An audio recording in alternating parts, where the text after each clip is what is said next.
Met my wife while we were in high school. She was the first girl I ever confessed my feelings to, and I was lucky enough to have them reciprocated. We were pretty much inseparable after this. I only wanted to go through my crappy high school days if she was there with me. Something about her, maybe it was her aura, made me feel so much more peace. I was there for her through her parents' divorce and her mom's untimely death. Her mom had cheated on her father after 27 years of marriage, and my wife believed the amount of her remorse and guilt she felt is what caused her to pass away. The divorce and passing of his ex-wife just made my wife's dad even more certain there was a family curse. Despite this troubling time, our relationship and love for each other never faltered. We got married at the ages of 19 and 20. My wife's outlook on life wasn't the best all the time, but she understood that there were ups and downs, and that life didn't owe us anything. Despite that, we were happy and capable of remaining strong for each other. We planned to wait at least 5 years before having children, but my wife became pregnant with our first child at the age of 22. She wasn't very happy, and she blamed it on her nervousness to become a mother. I assured her that we could do anything together and that this was how family life was supposed to happen in marriage. The children are conceived, and the parents work through any obstacles life throws at them. My wife started to believe me and felt more hopeful and strong. Things were blissful up to and after the flawless birth of our daughter. That's when my wife's mind started to change. She didn't see herself in the same way she did before she had a baby. She never acknowledged how much value she put in her physical appearance. Once her belly was wrinkled and saggy, she had a hard time even leaving the house. She was a stay-at-home mom and always wanted me to do the errands when I was off work. Sometimes I was too exhausted and I genuinely needed her to go. Whenever this happened, she didn't fight me. She just went and got it done. Dates were non-existent. She wanted to stay at home because she didn't have anything to wear or any number of extra excuses she had that all pertained to her appearance. I didn't mind dating at home, and we even had her father or my parents watch our daughter for us while we had some time alone. I always told her she was my woman for life, and that I would always love her body unconditionally. That's all anyone can ask for, right? I knew she was my wife for life, and I never put any conditions on that, including her appearance. I told her I would spare some money for her to get clothes she liked to wear, but she didn't want to buy clothes at that size. I told her I would work out with her every day, but she always made an excuse as to why she couldn't. She started talking about the family curse her dad believed in. I told her that just wasn't logical, and that she had to be the master of her fate to the best of her ability. My message went unheard until she was involved in a very bad car accident. A car pulled out in front of her, causing her to veer off the road and off an embankment. Her car wrapped around a tree and started smoking. When I got to the hospital, she was conscious enough to tell me that someone saved her life. She said a man climbed down seconds after her and pulled her up the steep wall to safety right before her car exploded. I could hardly believe it.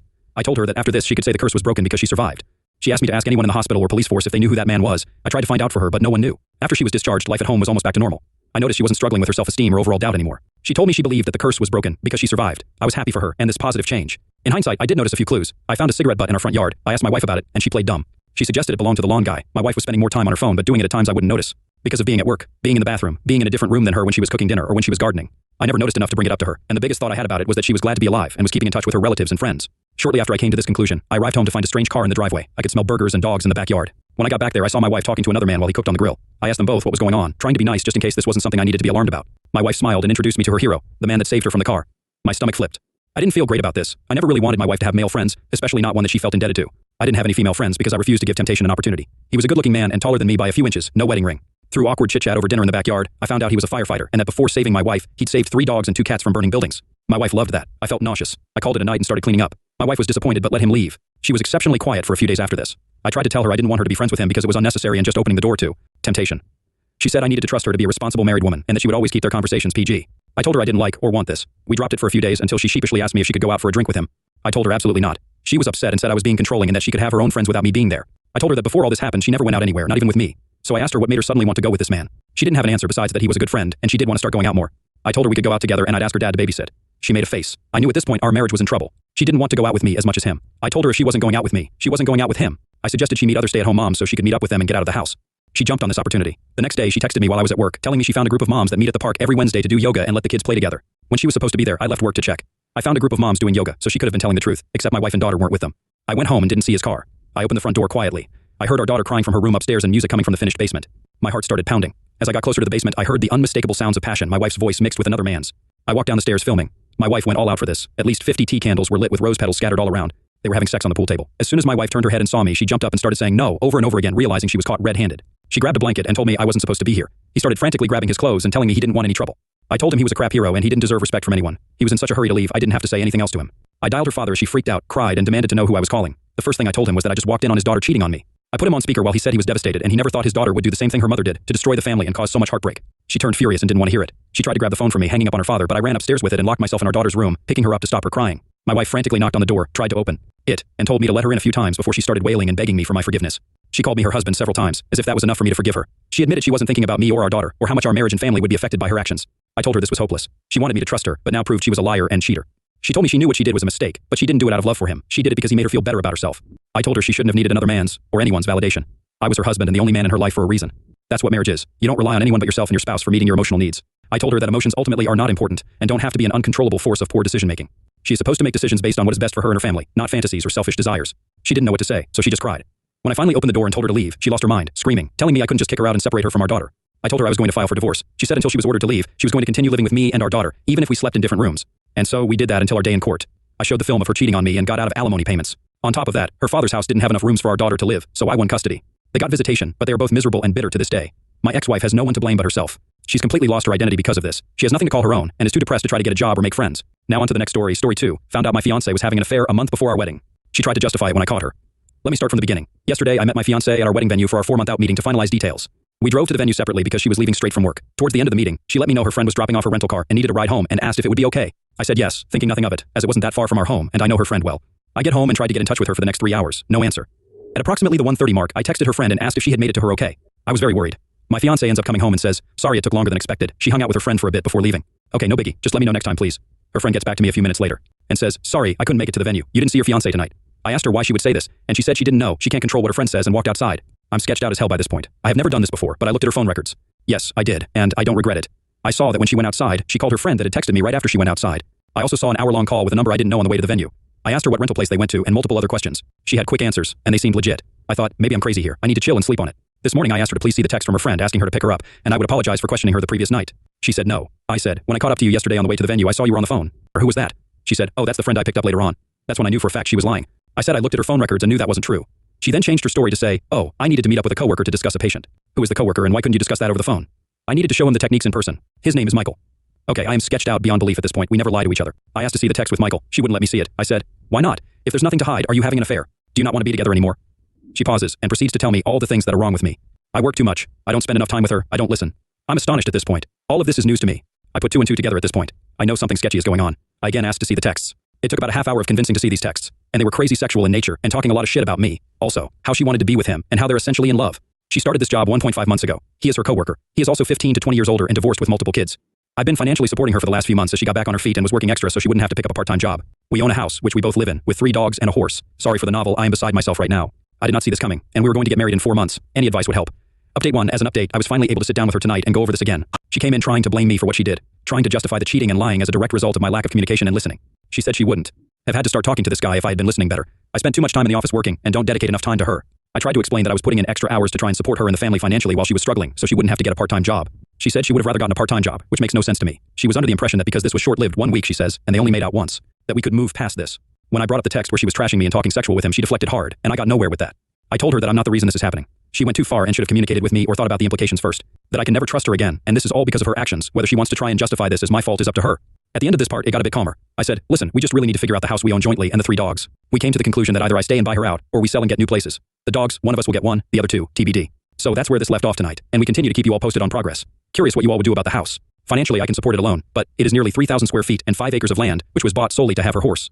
She is taking the horse when she leaves and boarding it at a barn. Update 2, day 3. I was able to sit and have a 3-hour conversation with her tonight. We talked about our relationship and what led to what occurred. It started with her telling me what I did wrong in our relationship. Lack of communication, spending too much time working and on my phone. I don't disagree with any of these things. My mindset behind working so much was the support of the family. I run an e-commerce business on the side, and I'm a one-man customer service center, and deals happen 24 hours a day.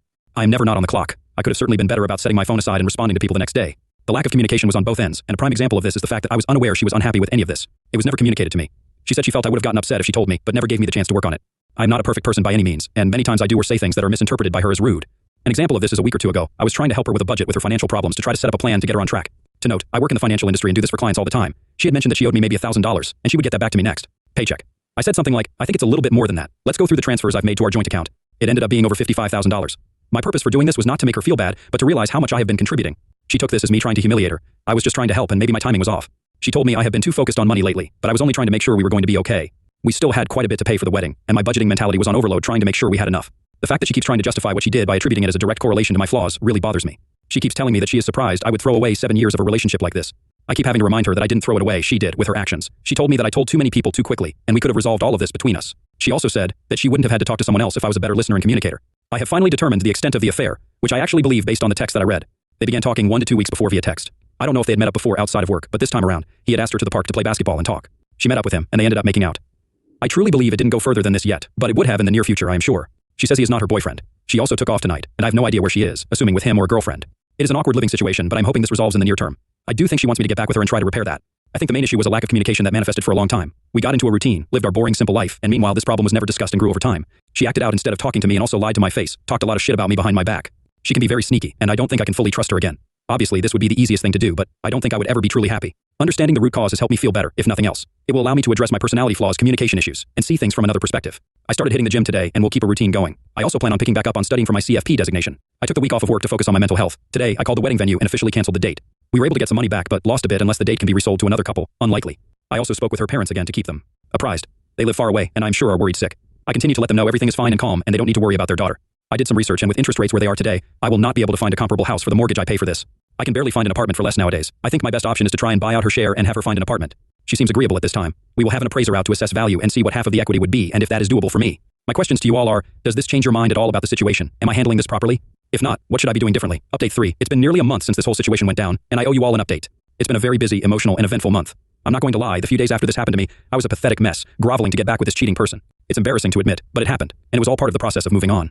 While in this vulnerable state, I tried everything I could to do things right, make things better, but nothing worked. I was actually told that she had to make a decision, me or him, and she did the right thing by choosing him. I think that's when I woke up and realized I had let my self-worth go down the drain, and I needed to take a step back and really focus on me and what was best for me. It is hard after 7 years of doing everything for someone else to focus on your own needs, but that's exactly what I have been doing since. I moved our joint savings accounts to my individual checking account. I did the math of what was owed to me and transferred half of the balance back to the joint account for her to take. I've been working out every day since this happened. It makes me feel good to not only improve how I look, but helps me continue to think clearly. I've gone suit shopping for a massage, out with friends and family. Not only was this relationship isolating of my friends and family, which should have been a huge red flag, but I never did anything for myself. Buying clothes is just not something I would do. I was always worried about providing for my significant other and animals. I've been seeing a therapist for the first time in my life on a weekly basis. It helps me talk things out in my decision making. It is something I will probably continue to do after this situation resolves, just to continue to improve myself. Now for the bigger items. I'm still living in the house with the ex. She is sleeping in the guest bedroom, and we are at a point where the only communication is, did you feed the dogs? I think she's a terrible person. And no matter what I say, in her mind, this is my fault.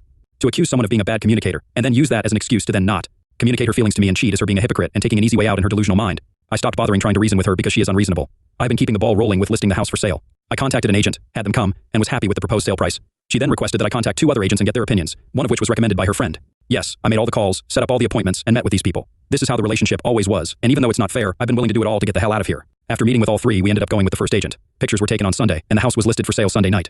Open house next Saturday, already getting a lot of attention on the real estate sites. She will be taking the horse to a barn somewhere TBD. I had a conversation about the dogs, and offered to take 1 or none. She said she would take all 3 of them to keep them together. They are a happy bunch, and I don't want to fight over taking one if that will break them up. It also selfishly allows me to pursue a clean start. Unexpectedly, I met someone about a week ago that I've been spending quite a bit of time with. I have no false expectations here, but I'm enjoying hanging out with her. She's been through a similar situation in the past and has been helping me through this. It's really eye-opening, speaking with a kind, thoughtful, and independent woman. It makes me realize what a narcissist my ex was, completely self-centered, dependent, and manipulative. I should have listened to the warnings from family and friends long ago. I definitely fell into the trap of being in a simple routine. I wasn't enjoying life. It was just an easy situation to be in. Nice house, lots of land, great animals, didn't want to rock the boat, so I just continued on. You don't really realize this until you take a step back and truly reflect. Some might say it was wasted time, but I am really using this as a learning experience. I will not ignore red flags in the future. I will not fall into the simp trap. I will continue to maintain relationships with friends and family. I just want to end this with a huge shout out to everyone on here that commented on my original post. I posted on Reddit because I had no idea what to do. Those of you that took the time to try and help a complete stranger on Reddit are amazing. I read every single comment and they all helped me get to where I am now. I'm looking forward to the next chapter in my life, wherever it takes me.